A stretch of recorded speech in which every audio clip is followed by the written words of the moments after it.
Hello students, मैं आपका maths teacher Shivam Dhariwal और आज फिर हम आ गए हैं प्रैक्टिस सेट नंबर 2। और मैं पूरी उम्मीद करता हूँ आपने प्रैक्टिस सेट नंबर 1 बहुत अच्छी तरीके से कर लिया होगा, जिसके अंदर 20 एमसीक्यू क्वेश्चंस थे जो बोर्ड एग्जाम में पूछने की सबसे ज्यादा प्रोबेबिलिटी है उन क्वेश्चंस की।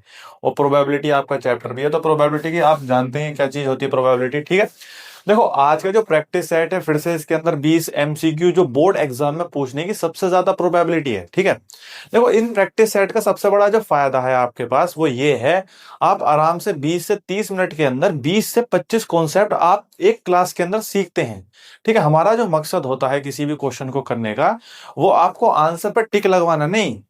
हमारा जो मकसद है वो केवल आपको समझाना है आप उस क्वेश्चन को किस तरीके से कर सकते हैं, ठीक है। आप भी अपने तरीके से करके देखें, मैं आपको एक तरीका सिखा कर जाता हूं कि उस क्वेश्चन को किस तरीके से, उस क्वेश्चन पर अप्रोच आपको लगानी है, आसान से आसान तरीके से टाइम किस तरीके से सेव करना है।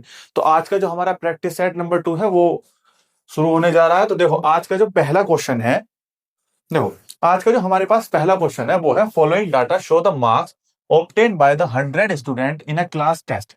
ठीक है, आपके पास नंबर ऑफ स्टूडेंट कितने हैं? 100। आपने लिखा नंबर ऑफ स्टूडेंट है हमारे पास 100। आप देख रहे हैं जो आपके पास टेबल गिवन है, मार्क्स जो ऑब्टेन है वो 20, 29, 28। देखो, आपके पास जो टेबल है वो इरेगुलर है, यानी कि आपको पता होगा किसी भी टेबल को या तो अरेंज हो वो असेंडिंग ऑर्डर में हो या डिसेंडिंग ऑर्डर में हो, तो आप इसको असेंडिंग ऑर्डर में अरेंज कर लीजिए। आप मार्क्स को लिख लीजिए, मार्क्स लिख लीजिए, कितना ही टाइम लगेगा। देखो, 25,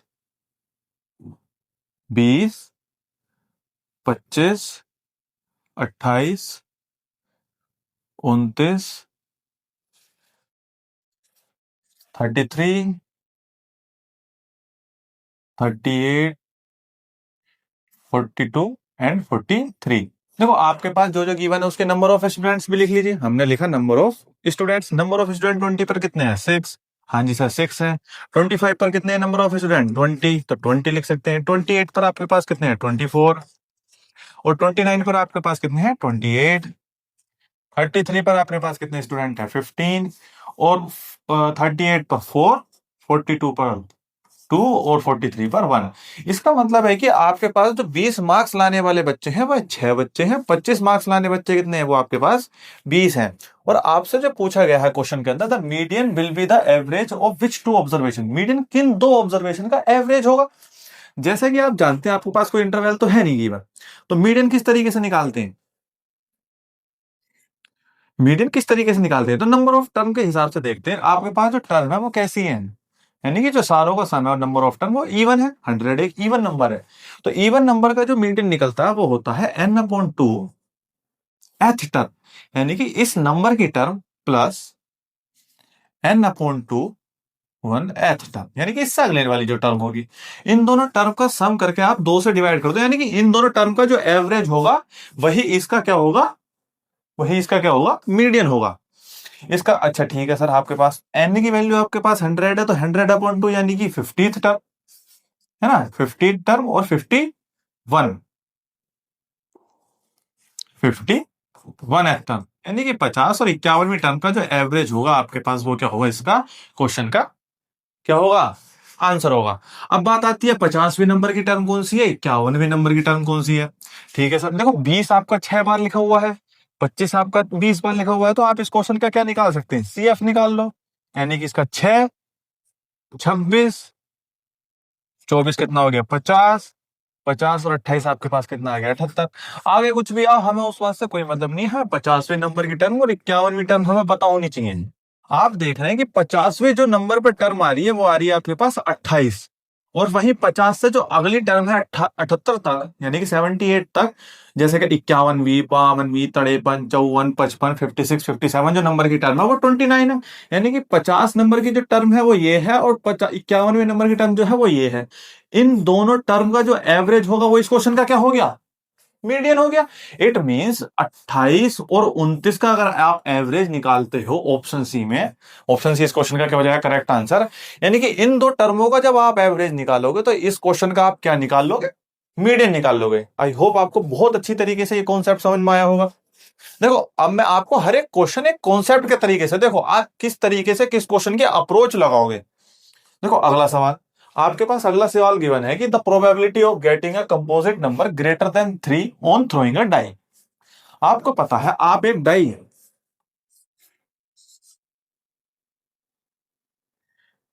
आपके पास एक डाई है, आपने एक डाई को थ्रो करा, तो उस डाई पर जो टोटल आउटकम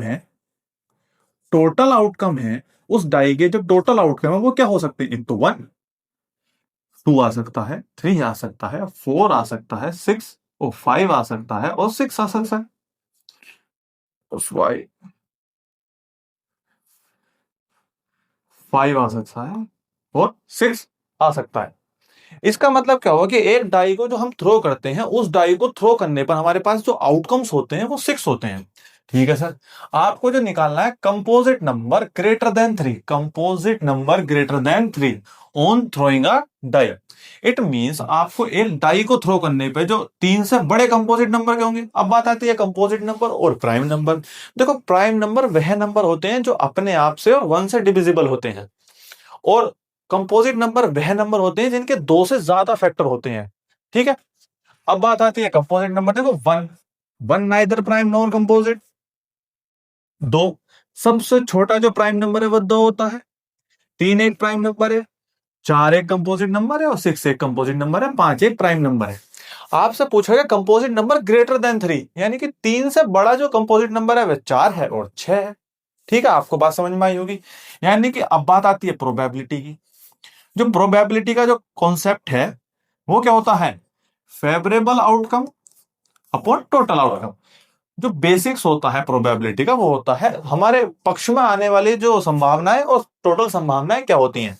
जो हमारे पक्ष में आएंगी, एक तो 4 है और एक 6 है। यानी कि जो हमारे पक्ष में आने वाली संभावनाएं, जो फेवरेबल आउटकम्स हैं, वो कितने हैं? 2, एक 4 और 6। और टोटल आउटकम हमारे पास कितने हैं? 6। यानी कि जो आपके प्रोबेबिलिटी हो जाएगी वो कितनी हो जाएगी? 1/3। ठीक है। ऑप्शन सी, ऑप्शन सी बिल्कुल, ऑप्शन बी बिल्कुल करेक्ट हो जाएगा। ठीक है। आइए चलिए देखते हैं नेक्स्ट कॉन्सेप्ट ये नेक्स्ट क्वेश्चन। ठीक है। अब देखो, आपके पास क्वेश्चन गिवन है कि ये नंबर क्या है, रेशनल है इरेशनल है। अब बात आती है इसकी, आप इसका होल स्क्वायर को खोलो। अगर देखो, √3 का स्क्वायर कितना होता है? 3।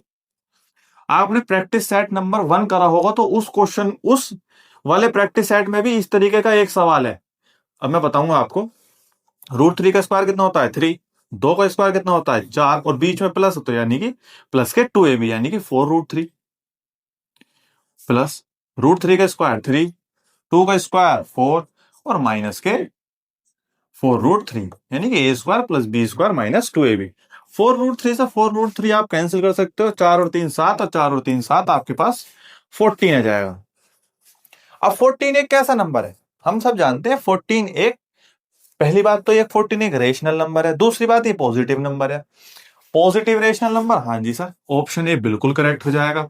अब जो प्रैक्टिस सेट नंबर 1 में जो सवाल था वो था यहां पर माइनस था। क्या था? यहां पर माइनस था। तो अगर यहां पर माइनस आ जाता तो ये वाली टर्म पॉजिटिव हो जाती, ये सारी निगेटिव हो जाती। तो इस वाली टर्मों से ये वाली टर्म कैंसिल हो जाती, तो आपके पास रूट के नंबर्स बच जाते। अब जो नंबर प्राइम नंबर होता है और रूट के अंदर होता है, तो वह नंबर एक इरेशनल नंबर होता है। देखो, इस क्वेश्चन का आंसर कितना है? क्या? Positive irrational number, positive rational number. अगर यहां पर माइनस आ जाता तो उसका आंसर हो जाता पॉजिटिव इरेशनल नंबर। ठीक है। देखो, आइए नेक्स्ट क्वेश्चन पर। आपके पास जो नेक्स्ट क्वेश्चन गिवन है वो है लेट ए, जो एक नंबर दे रखा है, बी एक नंबर दे रखा है, where P Q R are prime number if LCM of A and B is this. आपके पास जो एलसीएम है ए और बी का वो गिवन है। Then find the value of 3n और 2m। देखो, आपके पास ए है और आपके पास बी है। आप इन दोनों का एलसीएम निकाल, हमने बोला सर एलसीएम निकाल लेंगे ए का और बी का। मैंने आपको हमेशा सिखाया है कि आप दो नंबरों का जब एलसीएम निकाल ले और आपके पास फैक्टर की फॉर्म में उस नंबर अवेलेबल है, तो आप जो जो फैक्टर के अंदर है वो चीज को आप लिख लो। पी है, हाँ जी सर पी है। क्यू है, हाँ जी सर क्यू है। आर है, हाँ जी सर आर है। पी क्यू आर, हाँ वो सारे हम लिख चुके हैं। देखो, पी की इन दोनों में हाईएस्ट पावर, एलसीएम के लिए हाईएस्ट पावर देखें, पी की सबसे हाईएस्ट पावर कौन सी इन दोनों में? 3, तो हमने पी पर 3 लिख दिया। क्यू की जो हाईएस्ट पावर है वो कितनी है इन दोनों के अंदर? आप देख रहे हैं, देखो यहां पर m है और यहां पर 3 है। और एलसीएम के अंदर जो आपके पास गिवन है, मतलब इन दोनों का जो नंबर का एलसीएम है उसमें क्यू की पावर 4 है, यानी कि वह 3 से बड़ी है, तो इसका मतलब ये क्यू की पावर m लेना पड़ेगा आपको। यहां पर तो m लिखना पड़ेगा, वही r यहां पर 2 है और यहां पर n है, और यहां पर r3 है, तो 2 से तो बड़ा ही है, तो 2 से बड़े है 3, तो आपको n लिखना पड़ेगा। ठीक है सर। अब बात आती है आपको, आपके अनुसार इसका जो एलसीएम होना चाहिए वो ये होना चाहिए। आपके जो अनुसार है इन दो नंबरों का जो एलसीएम होना चाहिए वो ये होना चाहिए, और क्वेश्चन के अनुसार जो इन दो नंबरों का एलसीएम है वो ये है। अब आप इन दोनों नंबरों को कंपेयर करते हो, इन दोनों नंबरों को क्या करते हो, कंपेयर। अगर आप इन दोनों नंबरों को आप कंपेयर करते हो तो आपके पास जो आएगा वो कितना आएगा, देखो आपके पास ये नंबर है 3 है, हाँ जी सर 3 है, तो इसका मतलब क्या हुआ, जो m है वो किसके बराबर है, 4 के, तो m की जो वैल्यू हो जाएगी आपके पास कितनी हो जाएगी, 4, और n की जो वैल्यू हो जाएगी आपके पास कितनी हो जाएगी, 3। और आपको जो आंसर निकालना है वो कितना निकालना है, 3n। n की वैल्यू आपके पास कितनी है, n की वैल्यू सर आपके पास है 3 और -2m, और m की वैल्यू आपके पास कितनी है, 4। अगर आप 3 में से 3 3 9 और 4 दूनी 8, यानी कि 9 -8 इक्वस टू आपके पास कितना आ जाएगा, 1। इसका मतलब आपका जो आंसर हो जाएगा वो ऑप्शन बी बिल्कुल करेक्ट हो जाएगा। आई होप आपको बहुत अच्छी तरीके से ये बात समझ में आई होगी। देखो एलसीएम का ये एक तरीके का कॉन्सेप्ट है। अब हमारे पास सवाल कुछ भी दुनिया जहान का कुछ भी आ जाओ, हम सर इस तरीके से करेंगे और अपने सवाल को कर कर अगले सवाल पर पहुंच जाएंगे। देखो अगला सवाल आपके पास क्या गिवन, लो सर हमारे पास सवाल गिवन है, for any prime number p, कोई प्राइम नंबर p है sir, if p divides a square where a is any real number then p also divides. मैंने आपको पढ़ाया, हम रेशनल में प्रूफ करते हैं कि p डिवाइड्स a स्क्वायर, और p एक कैसा नंबर है, प्राइम नंबर है। अगर p प्राइम नंबर है और प्राइम नंबर किसी के स्क्वायर को डिवाइड कर रहा है, तो इस अर्थमेटिक थ्योरम क्या कहती है, p divides a also. Arithmetic theorem क्या कहती है, जो चैप्टर 1 के अंदर रियल नंबर के अंदर है, वो कहती है अगर कोई प्राइम नंबर किसी के स्क्वायर को डिवाइड कर रहा है तो वह नंबर उस नंबर को भी डिवाइड करेगा। तो आपका जो ऑप्शन ए है वो बिल्कुल करेक्ट हो जाएगा। ठीक है, अगर कोई पी ए स्क्वायर को डिवाइड कर रहा है तो पी ए को भी डिवाइड करेगा, जो अर्थमेटिक थ्योरम बताती है। आइए चलिए देखते हैं नेक्स्ट क्वेश्चन। अब देखो नेक्स्ट क्वेश्चन क्या है आपके पास,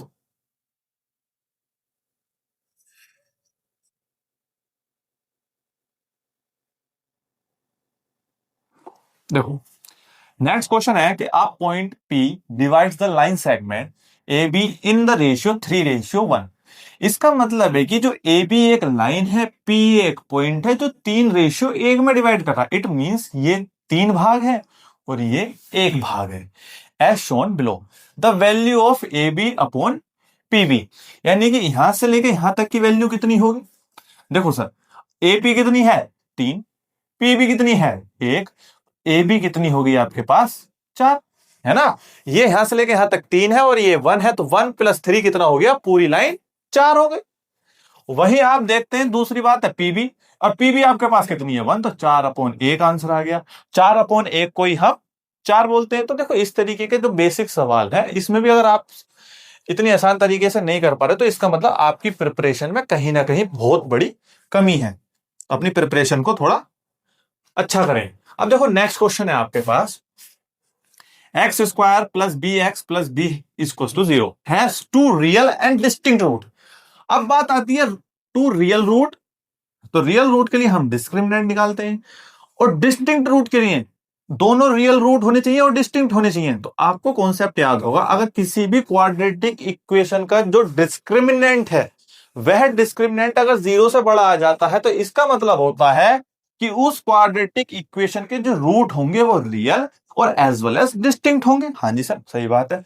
अगर किसी भी क्वाड्रेटिक इक्वेशन का डिस्क्रिमिनेंट क्या होता है, वो होता है बी स्क्वायर -4ac। आप जानते हैं किसी भी क्वाड्रेटिक इक्वेशन की जो स्टैंडर्ड फॉर्म होती है वो क्या होती है, A X square plus B X plus C equals to 0। ठीक, तो बी स्क्वायर यानी कि बी का मतलब होता है एक्स का कोफिशिएंट, तो एक्स का कोफिशिएंट यहां पर कितना है बी, तो बी की जगह तो हम सर बी लिखेंगे 4। ए की वैल्यू यहां पर कितनी है, एक्स स्क्वायर के कोफिशिएंट को ए बोलते हैं, तो एक्स स्क्वायर का कोफिशिएंट यहां पर कितना है 1, जहां पर कुछ नहीं होता वहां पर क्या मानते हैं 1, और कांस्टेंट वैल्यू पर भी यहां पर कितना है बी। तो आपके पास कितना आ जाएगा, B square minus 4 B greater than 0। ये बात आ गई आपके पास, हाँ जी सर ये बात आ गई। अब आप इसके फैक्टर करोगे, बहुत देखो उस तरीके का सवाल अगर आप करोगे तो बहुत टाइम लग जाएगा। तो मैं आपको एक मेथड बताता हूं, उस मेथड का मैंने नाम रखा है हिट एंड ट्राई। मतलब वैल्यू को रखो और ट्रायल करके देखो। माना कि हमने बी की जगह 0 रखा, 0 का स्क्वायर 0, 4 की 0 से मल्टीप्लाई 0, 0 में से 0 गया 0। क्या 0 0 से बड़ा होता है, नहीं सर, तो ये ऑप्शन तो नहीं हो सकता।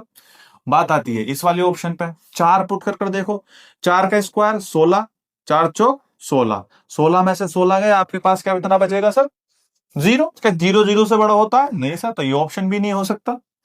बात आती है 3 की, 3 का स्क्वायर आपके पास कितना होता है 9, और 4 की 3 से गुणा करोगे तो आपके पास आ जाएगा 12, 9 में से 12 गया तो आपके पास वैल्यू बचेगी -3। क्या -3 0 से बड़ा होता है, नहीं सर, ये ऑप्शन भी नहीं हो सकता। बात आती है -3 की। अब देखो अगर आप -3 को पुट कर देखते हो तो आपके पास जो वैल्यू हो जाएगी -3 का स्क्वायर -3 ग्रेटर, वैल्यू निकाल रहे हो आप, आपकी जो वैल्यू हो जाएगी वो कितनी आ जाएगी -3 का स्क्वायर कितने आ जाएगा 9, और माइनस माइनस प्लस 4 दिया 12, यानी कि आपके पास जो वैल्यू आ रही है वो 21। और 21 कैसी वैल्यू है, पॉजिटिव वैल्यू है, पॉजिटिव वैल्यू जो होती है वो 0 से बड़ी होती है, तो ऑप्शन डी आपका बिल्कुल करेक्ट हो जाएगा। आई होप बहुत अच्छी तरीके से आपको समझ में आया होगा। देखो ये छोटा सा बेसिक्स वाला कॉन्सेप्ट है, अगर आपको इसके फैक्टर करने लग जाओगे ना अगर आप, तो उलझ के चले जाओगे, ठीक है। आइए चलिए देखते हैं नेक्स्ट क्वेश्चन। अब देखो नेक्स्ट क्वेश्चन आपके पास है कि which of the following equation is a quadratic equation. इस बात को जानने से पहले आपको एक बात पता होनी चाहिए, क्वाड्रेटिक इक्वेशन का मतलब होता है जो A X square plus B X plus C equal to 0, इसकी फॉर्म में होने वाली जो भी इक्वेशन होगी उसे हम क्वाड्रेटिक इक्वेशन बोलते हैं। दूसरी बात, क्वाड्रेटिक इक्वेशन की जो पहचान होती है उसके अंदर एक्स स्क्वायर का टर्म का होना बहुत ज्यादा जरूरी है। अगर किसी भी इक्वेशन के अंदर एक्स स्क्वायर की, जो एक्स स्क्वायर एक हाईएस्ट टर्म है ना, ऐसा तो एक्स क्यूब भी होगी नहीं, जिस इक्वेशन की जो डिग्री है, डिग्री का मतलब होता है जैसे यहां पर 3 है ये 2 है तो इसकी क्या है ये डिग्री है। अगर किसी भी इक्वेशन की जो डिग्री है अगर वो 2 है, ठीक है ना, यानी कि हाईएस्ट पावर उस इक्वेशन की अगर 2 है तो वह एक क्वाड्रेटिक इक्वेशन है, चाहे खाली उसमें एक्स स्क्वायर ही क्यों ना हो। ठीक सर, तो यानी कि हाईएस्ट पावर वाला जो नंबर होना चाहिए वो एक्स स्क्वायर होना चाहिए, ठीक है, तो वो क्या हो जाएगा आपका एक क्वाड्रेटिक इक्वेशन हो जाएगा। आइए चलिए इस वाली इक्वेशन को देखते हैं। आप देख रहे हैं इस वाली इक्वेशन में तो ये तो बनेगा एक्स क्यूब इक्वल, आप इसका इस होल क्यूब खोलते हो तो एक्स क्यूब -1 का क्यूब 1, और फिर बचेगा आपके पास कितना -3x और -3x² और जी प्लस के 3x+3x²। तो आपके पास एक्स क्यूब से एक्स क्यूब कैंसिल हो जाएगा, माइनस के 3x से प्लस का 3x², तो आपके पास यहाँ पर 3x ही हाईएस्ट पावर बन रही है, तो ये ऑप्शन तो बिल्कुल नहीं हो सकता सर। हाँ जी सर ये नहीं हो सकता। अब देखो अगर आप इस ऑप्शन को देखते हो तो इसमें आपके पास X cube equal to X cube +1 +3x² plus के 3x, यानी कि जो होल क्यूब आपका पता होगा कि a प्लस बी का जो होल क्यूब होता है वो a cube plus b cube plus 3ab² plus 3a²b होता है। इट मीन्स यहाँ पर आप एक्स क्यूब को एस क्यूब से कैंसिल करते हो तो जो बची हुई क्वाड्रेटिक इक्वेशन है आपके पास उसमें एक्स स्क्वायर ही हाईएस्ट टर्म है। इट मीन्स इस इक्वेशन को जब आप खोलोगे तो आपके पास जो हाईएस्ट स्क्वायर की टर्म बचेगी वो एक्स स्क्वायर ही बचेगी, यानी कि ये कौन सी इक्वेशन होगी आपकी क्वाड्रेटिक इक्वेशन होगी, तो ऑप्शन बी ही इस क्वेश्चन का करेक्ट आंसर हो जाएगा। आइए चलिए देखते हैं नेक्स्ट क्वेश्चन। देखो नेक्स्ट क्वेश्चन आपके पास जो गिवन है वह है a piggy bank contain 1 rupee coin and 2 rupee coin in the ratio 9 and 11। ठीक है सर, आपके पास एक पिग्गी बैंक है, माना कि ये एक पिग्गी बैंक है, इसके अंदर ₹1 के सिक्के हैं और ₹2 के सिक्के हैं। अब उन सिक्कों की जो नंबर ऑफ सिक्के हैं, यानी कि नंबर ऑफ संख्या जो है उन सिक्कों की, जो वो है रेशियो के अंदर। अब जो सिक्कों की संख्या दे रखी है, जैसे 1 जो है वो 9 पर है और टू जो है वो 11 है। जो रेशियो गिवन है आपके पास उसी को ही नंबर ऑफ टर्म क्यों ना मान ले। इसका मतलब मैंने क्या बोला कि नंबर ऑफ 1 रुपए के जो सिक्के पिग्गी बैंक के अंदर मैंने 9 मान लिए, आपके पास जो रेशियो है वही मान लो, और 2 रुपए के सिक्के आपके पास कितने हैं 11।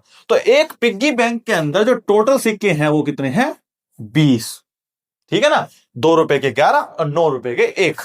इसका मतलब क्या होगा कि इस पिग्गी बैंक के अंदर कितने सिक्के हो गए 20।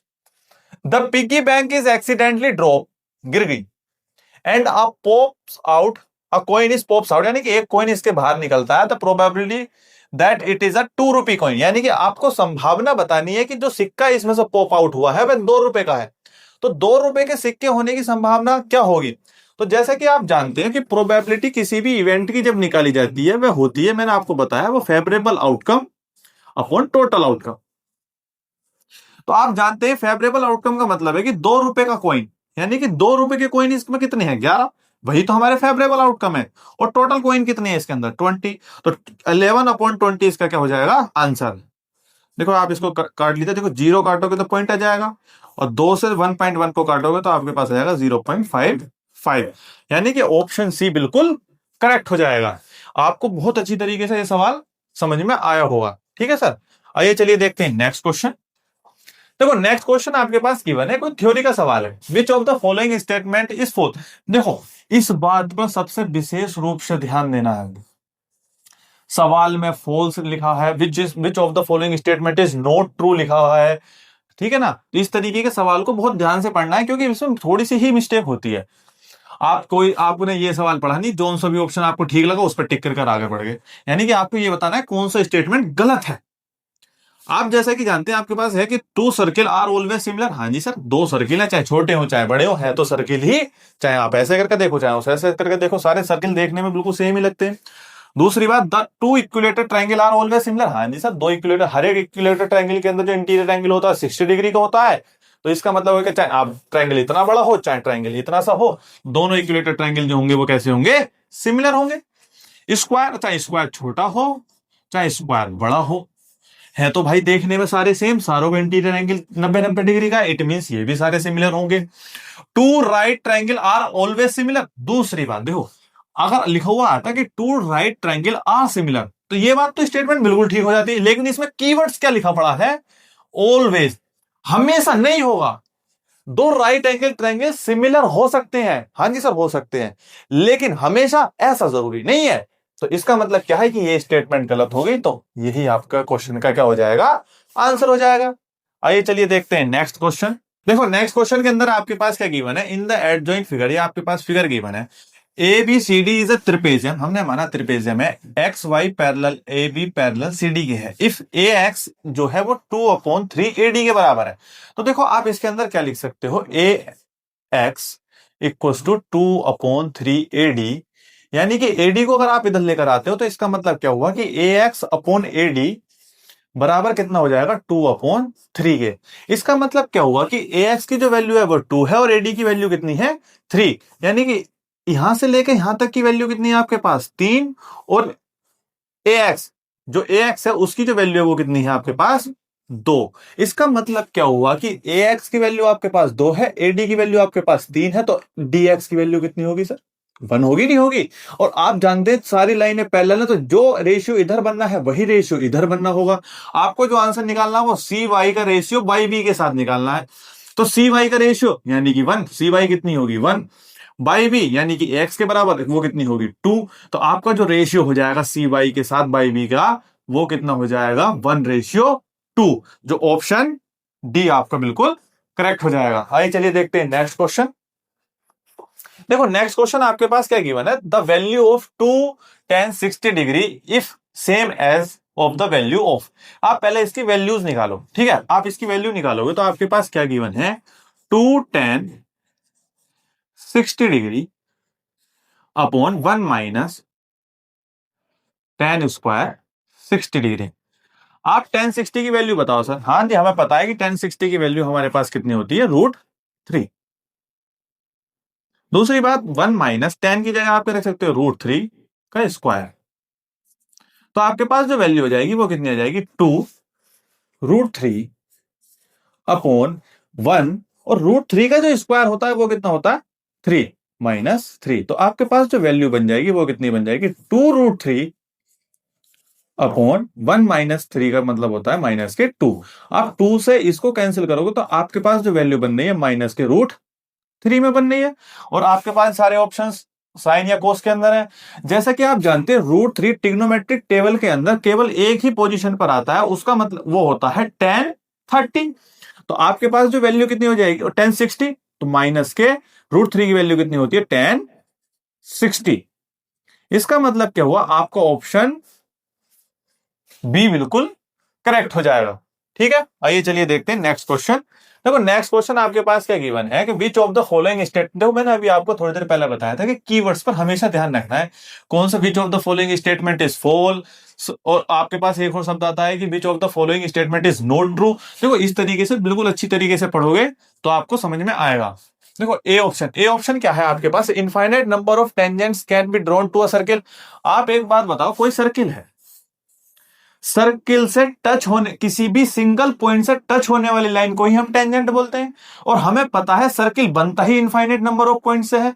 अगर सर्किल बन भी इनफाइनाइट नंबर ऑफ पॉइंट से रहा है तो उससे सर्किल से कितनी टेंजेंट ड्रॉ हो जाएंगी, इनफाइनाइट नंबर की टेंजेंट ड्रॉ हो सकती है। हाँ जी सर, इनफाइनाइट नंबर की टेंजेंट ड्रॉ हो सकती है। तो इसका मतलब ये स्टेटमेंट तो बिल्कुल ठीक है, तो फॉल्स तो है नहीं।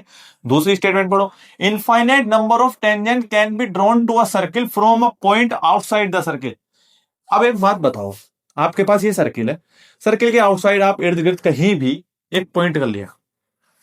आपको पता है एक पॉइंट से एक सर्किल पर केवल दो ही टेंजेंट ड्रॉ हो सकती हैं, केवल दो ही टेंजेंट्स ड्रॉ हो सकती हैं, इनफाइनाइट नंबर की टेंजेंट्स ड्रॉ नहीं हो सकती। तो इसका मतलब क्या है, ये स्टेटमेंट क्या हो गया, गलत हो गया। और आपका आंसर कौन सा हो गया, यही हो गया। अब देखो तीसरा स्टेटमेंट भी मैं आपको समझा देता हूं, infinite number of secants can be drawn to a circle from a point outside the circle. बात आती है सेकंड्स की। सेकंड्स का मतलब होता है सर्किल को दो भागों में बांटना। फॉर एन एग्जाम्पल, आपके पास कोई सर्किल है, ये सेकंड हो गई। आपके पास कोई सर्किल है, सर्किल को दो भागों में बांटने वाली लाइन को ही हम सेकंड बोलते हैं, यानी कि सर्किल पर दो पॉइंटों पे इंटरसेक्ट होने वाली लाइन को ही हम सेकंड बोलते हैं। तो आउटसाइड एक पॉइंट है, इस पॉइंट से तो इनफाइनाइट लो, मैं कितनी भी, इस पॉइंट से कितनी भी लाइन को हम ड्रॉ कर सकते हैं जो सर्किल को दो पॉइंटों पर कट करेंगी। तो सेकंड वाली बात आपको बहुत अच्छी तरीके से समझ में आई होगी। ठीक है, आइए चलिए देखते हैं नेक्स्ट क्वेश्चन। ऑप्शन बी इसका आंसर हो जाएगा। देखो नेक्स्ट क्वेश्चन आपके पास क्या गिवन है, the adjoint figure PA and PB are the tangents to a circle with center O. Measure the angle of angle APB. APB. अब आप एक बात बताओ, अगर ये एंगल 210 डिग्री का है, पूरा सर्किल 360 डिग्री का है, ये 210 का है, तो इसका जो रिफ्लेक्स एंगल होगा वो ये होगा। तो इसका रिफ्लेक्स एंगल कितना हो गया 210, 360 में से 210 गया तो आपके पास कितना बचा, 360 में से 210 गया तो आपके पास कितना बचा 150, यानी कि 150 डिग्री ये वाला एंगल हो गया। ये जो एंगल हो गया वो कितने डिग्री का हो गया, 150 डिग्री का हो गया। हाँ जी सर, आप जैसा कि जानते हैं किसी भी सर्किल के अंदर रेडियस टेंजेंट्स के साथ कैसी होती है, परपेंडिकुलर होती है। तो ये वाला एंगल तो 90 डिग्री का होगा और ये वाला एंगल भी 90 डिग्री का होगा। 90 कितना हो गया आपके पास 180, और 180 को 150 के साथ आप ऐड करोगे तो यानी कि तीनों एंगलों का जो सम है वो कितना आ गया आपके पास, कितना आ गया 330। यानी कि इन तीनों एंगलों का सम आपके पास कितना आ गया 330 डिग्री। और 1 2 3 4 चार कोने वाली फिगर को हम क्या बोलते हैं, क्वाड्रिलेटर। क्वाड्रिलेटर के चारों एंगलों का सम जो होता है वो कितना होता है 360। अगर आप 360 में से 330 को आप सब्सट्रैक्ट करते हो तो आपके पास जो आंसर आ जाएगा इस वाले एंगल का वो कितना आ जाएगा 30 डिग्री। और एक बात मैं और बता दूं आपको, देखो अगर आपके पास इस तरीके का कोई भी सवाल आता है तो आप जैसा कि जानते हैं, आपने क्लास 9th के अंदर एक चीज पढ़ी होगी, साइक्लिक क्वाड्रिलेटर। साइक्लिक क्वाड्रिलेटर का मतलब होता है किसी भी क्वाड्रिलेटर के अपोजिट एंगलों का सम अगर 180 के बराबर आ जाए तो वह जो होते हैं वो कैसे होते हैं, साइक्लिक क्वाड्रिलेटर होते हैं। यानी कि इसके जो अपोजिट एंगलों का सम होता है वो कितना होता है 180। किसी भी सर्किल पर जो क्वाड्रिलेटर बनता है इस तरीके से वो कैसा होता है, साइक्लिक। यानी कि इन दोनों एंगलों का 180 होगा और इन दोनों एंगलों का 180 होगा। अगर ये 150 है तो इस एंगल को कितना होना पड़ेगा 30। आप ये वाला कॉन्सेप्ट भी लगाकर इस सवाल को कर सकते हैं। तो आइए चलिए देखते हैं नेक्स्ट क्वेश्चन। अब देखो नेक्स्ट क्वेश्चन आपके पास क्या गिवन है, an observer 1.8 metre tall stand away from the chimney. देखो ये हमारे पास ग्राउंड की सरफेस है, इन पर इस पर एक ऑब्जर्वर खड़ा है जिसकी जो लेंथ है वो कितनी है 1.8 मीटर टोल है। From a chimney at a distance of 38, यानी कि एक चिमनी से, माना कि चिमनी यहां पर है 38.2 मीटर दूर, यहां पर ये कोई एक ऑब्जर्वर खड़ा है on the ground. The angle of elevation top of the chimney from the eyes of the observer, यानी कि इस आई ऑफ द ऑब्जर्वर से, आई ऑफ द ऑब्जर्वर से जो एंगल बनना है वो कितना बना रखा है उसने 45 डिग्री का। कितना डिग्री का? 45 डिग्री का। तो आपको क्या निकालनी है? Height of the chimney above the ground, यानी ग्राउंड से चिमनी की हाइट कितनी है वो आपको निकालनी है। जैसे कि आप जानते हैं अगर 45 डिग्री का कभी भी एंगल बनता है तो आप एक बात बताओ, tan 45 कितना होता है? tan 45 कितना होता है? 1। इट मींस कि जो आपके पास जो परपेंडिकुलर होगा और बेस होगी, यानी कि जो एंगल के सामने वाली साइड है वो परपेंडिकुलर और एंगल के साथ वाली जो साइड है वो होगी बेस। जब आपके पास 45 डिग्री का एंगल आ जाता है राइट एंगल ट्रायंगल के अंदर, इसका मतलब क्या होता है? परपेंडिकुलर बराबर होती है बेस के। पहली बात तो ये। तो अगर आप देखते हैं जो बेस है आपके पास वो कितनी है 38.2 मीटर। अगर बेस 38.2 मीटर है तो परपेंडिकुलर कितनी होगी? परपेंडिकुलर कितनी होगी? वो होगी 38.2 मीटर। और आपको आपसे जो पूछा गया है वो चिमनी की हाइट ग्राउंड से पूछी गई है, तो ऑब्जर्वर की जो हाइट है वो कितनी है 1.8 मीटर। तो आपकी जो चिमनी है उस चिमनी की जो हाइट हो जाएगी आपके पास वो कितनी हो जाएगी 40 मीटर। आपको कोई ट्रिग्नोमेट्री अप्लाई करने की इसमें जरूरत नहीं है। तो आपके पास जो आंसर हो जाएगा वो कितना हो जाएगा? ऑप्शन सी बिल्कुल सही हो जाएगा, 40 मीटर। देखो इस सवाल के अंदर आपके पास क्या गिवन है? If in the adjoint figure the sum of the radii of two concentric circle is 16, the length of the कोड A B which touch the inner circle at point P is 16 meter or 16 centimeter. The difference of the radii of the given circle is what? आप जैसे कि जानते हैं आपके पास जो है बड़े वाले सर्किल की जो ये क्या हो गया कोड, और ये जो कोड है छोटे वाले सर्किल को टच कर जा रहा है, तो इसका मतलब क्या हुआ कि नीचे वाली जो लाइन है वो छोटे वाले सर्किल की क्या है? टेंजेंट है। अगर आप जानते हैं टेंजेंट पे छोटे वाले सर्किल की अगर आप परपेंडिकुलर ड्रॉ करते हो तो वो रेडियस होगी, और ये जो होगी OA ये बड़े वाले सर्किल की रेडियस होगी। मतलब कि छोटे वाले सर्किल की जो रेडियस है वो OP है, बड़े वाले सर्किल की जो रेडियस है वो OA है। कोड पर परपेंडिकुलर ड्रॉ करते हैं। क्लास 9 के अंदर बताया जाता है कि कोड पर परपेंडिकुलर जब ड्रॉ होता है तो वो कोड को बाइसेक्ट कर देता है। आपके पास जो है वो AP की वैल्यू आपके पास 16 सेंटीमीटर गिवन है, यानी कि AP की जो वैल्यू है आपके पास वो कितनी है? 16 सेंटीमीटर। तो ये AP है, जो AP है वो AP कितना हो जाएगा आपके पास? 8 सेंटीमीटर। जो AP है वो कितना हो जाएगा आपके पास? 8 सेंटीमीटर। दूसरी बात, आपको जो गिवन है वो दोनों सर्किल की रेडियस का सम 16 सेंटीमीटर गिवन है। अब आप बताओ, ये एक परपेंडिकुलर है यानी कि 90 डिग्री का एंगल है, 90 डिग्री का एंगल है राइट एंगल ट्रायंगल के अंदर हम पाइथागोरस अप्लाई कर सकते हैं। 90 डिग्री की वजह से ये वाली साइड हाइपोटेनियस है, ये बेस और ये परपेंडिकुलर। तो देखो आपके पास जो पाइथागोरस लग जाएगी वो कितनी हो जाएगी? OA का स्क्वायर इक्वल्स टू OP का स्क्वायर प्लस AP का स्क्वायर। अब आप एक बात बताओ, आपके पास OA की वैल्यू निकालनी है और OP की वैल्यू निकालनी है, AP की हमें पता है। आप OP को इधर लेकर आ जाओ, तो OA का स्क्वायर माइनस OP का स्क्वायर इक्वल्स टू AP का स्क्वायर। हाँ जी सर, आप जानते हैं A square minus B square कितना होता है? A प्लस B और A माइनस B। और AP की वैल्यू मैं आपको बता चुका वो कितनी होगी? 8 सेंटीमीटर। ठीक है सर। अब आप एक बात बताओ, OA प्लस OP, OA बड़े वाले सर्किल की रेडियस है, OP छोटे वाले सर्किल की रेडियस है, दोनों का जो सम दे रखा है वो कितना दे रखा है? 16 सेंटीमीटर। OA प्लस OP कितना हो जाएगा? 16। और आपको जो निकालना है वो कितना निकालना है? Difference OA minus OP। आप 8 का स्क्वायर आपको पता है वो कितना होता है? 64। अगर आप 16 से 64 को डिवाइड करोगे तो OA minus OP equal to आपके पास कितना आ जाएगा? 4। तो जो आपका आंसर है वो कितना हो जाएगा, ऑप्शन बी 4 सेंटीमीटर।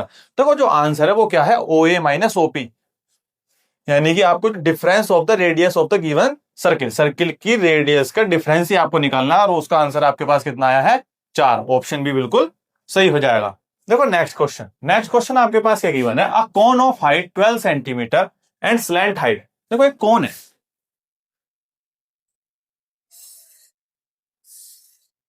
ठीक, ये कोन है आपके पास, कोन की जो स्लैंट हाइट है वो कितनी गिवन है आपके पास, 13 सेंटीमीटर, एंड 12 सेंटीमीटर इस कोन की क्या है, हाइट है। और आप जानते हैं कोन जो होती है एक राइट सर्कुलर कोन होती है, और यहां पर क्या बनाती है वो रेडियस के साथ राइट एंगल ट्रायंगल बनाती है, और राइट एंगल ट्रायंगल के अंदर पाइथागोरस लगती है। अब पाइथागोरस की जो ट्रिपलेट है 12 13 की जो ट्रिपलेट होती है वो किसके साथ बनती है, 5। इसका मतलब क्या हुआ, इस कोन की जो रेडियस हो गई सर वो कितनी हो गई, 5 सेंटीमीटर। पहली बात तो ये सरमाउंटेड हो ना हेमिस्फीयर। अब इसके नीचे जो है वो क्या लिखा हुआ है, हेमिस्फीयर, ठीक है ना, एक कोन है, कोन के नीचे क्या है, हेमिस्फीयर। अब आपको बतानी है the entire height of the solid. अब आप जानते कोन यहां से लेकर यहां तक की जो हाइट है वो कितनी है, 12 सेंटीमीटर, और यहां से लेकर यहां तक की जो रेडियस आ गई आपके पास कितनी आ गई, 5 सेंटीमीटर। अब नीचे जो है वो हेमिस्फीयर है। अब आप जानते हैं सेंटर से हेमिस्फीयर के किसी भी पॉइंट तक आप जाते हो तो वो जो पॉइंट होता है वो 5 सेंटीमीटर का होता है सर, 5 सेंटीमीटर का होता है। तो यहां से लेकर यहां तक की जो हाइट होगी वो स्फीयर की वो भी रेडियस के बराबर होगी, हेमिस्फीयर की जो रेडियस के बराबर होगी वो कितनी होगी, 5 सेंटीमीटर। ठीक है ना, पाइथागोरस का ट्रिपलेट का पता होना बहुत ज्यादा जरूरी है। अगर आप 12 को 5 के साथ ऐड करते हो तो आपका जो ऑप्शन ए है वो बिल्कुल करेक्ट हो जाएगा, यानी कि 17 सेंटीमीटर। ठीक है, आइए चलिए देखते हैं नेक्स्ट क्वेश्चन। अब देखो नेक्स्ट क्वेश्चन आपके पास क्या गिवन है, if X median Y mean equal to Z mode, the empirical relation between the mean median and mode, then the value of X plus Y plus Z. मैंने आपको बताया था पिछली से पिछली क्लास के अंदर कि जो मोड होता है वो बराबर होता है 3 मीडियन माइनस 2 मीन। किसके बराबर, 3 मीडियन माइनस 2 मीन। अब आपके पास जो क्वेश्चन है वो किसके बराबर है, एक्स मीडियन, एक्स की वैल्यू सर हमारे पास हो गई 3, वाई मीन, तो वाई की वैल्यू सर हमारे पास कितनी हो गई, माइनस के 2, माइनस, और equal to Z mode, mode के साथ क्या है, कुछ नहीं है, तो सर हमारे पास कोफिशिएंट क्या बन जाएगा, 1। तो जेड की वैल्यू सर हमारे पास कितनी हो गई, 1। आपको क्या निकालना, X plus Y plus Z, यानी कि इन तीनों टर्म का सम। देखो 3 माइनस 2 1 और 1 2, आपका जो आंसर हो जाएगा वो ऑप्शन सी बिल्कुल करेक्ट हो जाएगा। ठीक है, आइए चलिए देखते हैं नेक्स्ट क्वेश्चन। देखो नेक्स्ट क्वेश्चन आपके पास क्या गिवन है, फॉर एन एपी 369 और 198 जो इसकी लास्ट टर्म है, तो 10 turn from the end is 168। देखो इस एपी की लास्ट से जो 10वीं टर्म है क्या 168 है, वो तो हम अभी पता लगा लेंगे। देखो मैं आपको एक बात बता दूं, कोई भी एपी है, अगर एपी से लास्ट टर्म का जो फॉर्मूला होता है, एपी से लास्ट टर्म का जो आपको एएनएफ नंबर का टर्म निकालनी है उसका फॉर्मूला होता है L minus N minus 1 into D.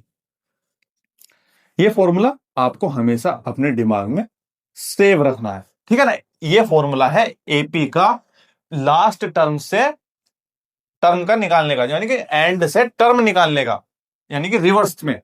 तो एल कितना है इसमें 198, हाँ जी सर 198 माइनस एन की वैल्यू आपके पास कितनी है, एन की वैल्यू आपके पास कितनी है, वो कितनी हो जाएगी आपके पास, एन की वैल्यू कितनी हो जाएगी 10 माइनस 1, और डी आपके पास कितनी बनकर आ रही है 3।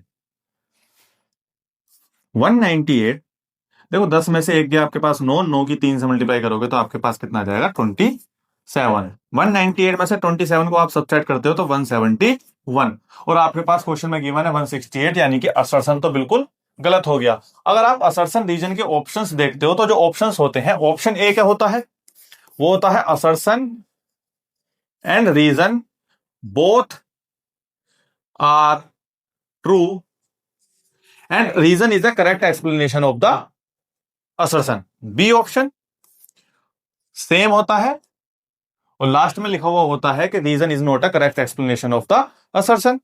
और सी ऑप्शन क्या होता है आपके पास, assertion is false, reason is true.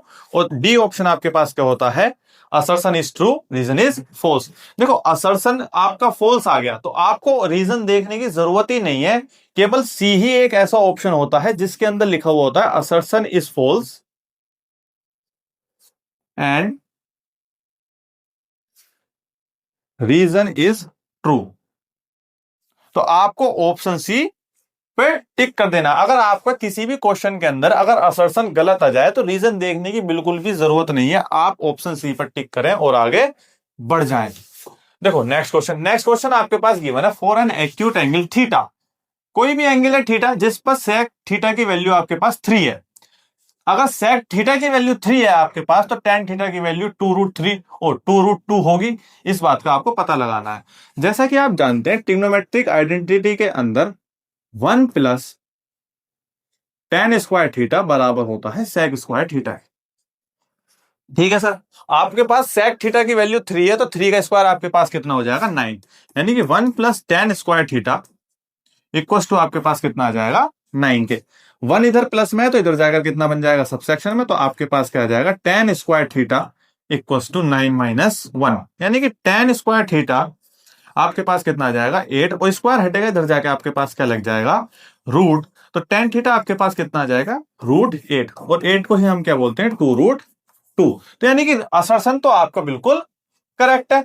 अब बात आती है रीजन की। रीजन आपके पास क्या लिखा हुआ है sec square theta equal to 1 minus, नहीं 1 माइनस नहीं 1 प्लस टेन स्क्वायर थीटा होता for the all values of theta. मैंने अभी आपको ट्रिग्नोमेट्रिक आइडेंटिटी ये वाली लिखवाई है। तो रीजन इज फॉल्स, तो जो ऑप्शन आपका कौन सा हो जाएगा option D, assertion is true, reason is false. ठीक है, आज की क्लास को हम यहीं समाप्त करते हैं।